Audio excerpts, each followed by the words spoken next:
আচ্ছা, আমরা এখন লিখব ইজি। ইজি। ইজির এক নম্বর যেটা সিনোনিম সেটা লিখব কি সিম্পল। সিম্পল। দুই নম্বর লিখব হলো এফোর্টলেস।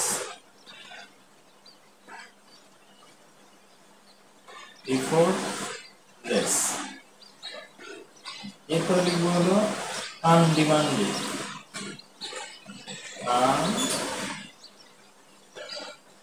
আনডিমান্ডিং। ওকে। এরপরে আমরা লিখব আর্লি।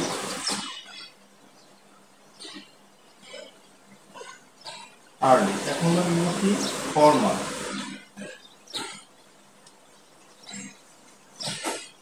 এটা হলো প্রেসিডিং।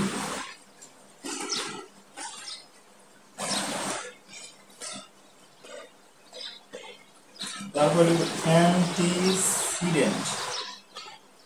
অ্যান্টিসিডেন্ট।